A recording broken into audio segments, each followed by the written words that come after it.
Ramogi na singolo ni bang' weche manyien kendo yudo mago ma otimore gwenge mopogore opogore to wadonje twak mar ratil. Twak mar ratil odhiambo ma kawuono moro nyamarwa kidi machiegni kaman ka kod yawuot Luo ariyo ma bende gise biro mondo gikonywa ng'eyo matut ahinya kaluwore kod gik ma bende samoro jomoko wacho. An ka kod Dr. Mark Matunga ma en jalony e weche mag kompyuta kaachiel kod bende ja ohala. En kod tudruok mopogore opogore ma onyalo somo ne oganda ni mae gima owinjo bed ni koro itimo bang' weche mag welo dhi oganda kata donjo oganda ma odak Nyanza ahinya to oganda go mantie e alwora mar Nam Lolwe.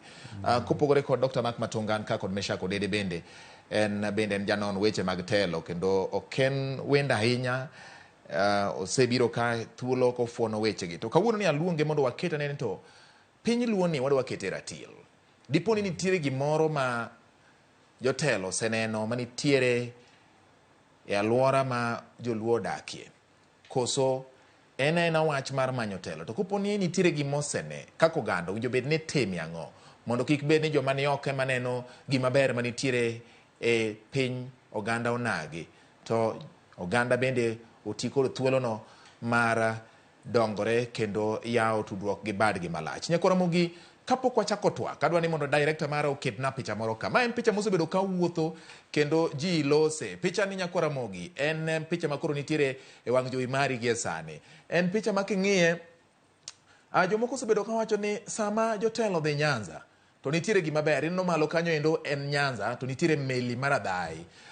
Ma en meli manolosi bang' jatend piny machon Uhuru Kenyatta dhi e gwenge ma Kaluo kendo nyiso jolweny mondo los kit meli miluongo ni MV Uhuru 2. Kaso piny kanyo neno kondik Mount Kenya. Mount Kenya to ket ng'ato ka nyiero kama ondikeno to en oket ni wheelbarrow. Ni koro sama jotelo gidhi e gwenge mag Mount Kenya to itero ne oganda no wheelbarrow. Jomoko na winjo ka wacho ni wheelbarrow nikech gin jopur samoro rabuon mago ngwacho kata waru iting'o gi wheelbarrow to oganda ma joluo to gin jolupo koro gidwani mondo gidhi e nam gi meli. Kang'e ka tinde lupo samoro itimo gi meli. Ang' ne onyiso nikech Mark Matunga daktari en wuod nam. Nyako Ramogi mae kama kelo e twak marwa odhiambo ma kawuono. Dr. Mark Matunga machiegni.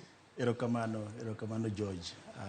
Amor kuom biro ka kendo mondo mi waket wechegi e ratil. Erokamano ahinya. Erokamano machiegni Meshak Odede. Erokamano George. Wamor. Wagone mbaka wang'iyane kuma wheelbarrow no ae machopi. Oge kama meli ae machopi. Okay, mana kaka ikawe no Meshak. Picha ma waneno ni. In gi kaka inyalo loke onyiso nang'o nitiere ng'ure kendo ogendni mamoko ni jotelo dewo joluo koso ang'o matimore.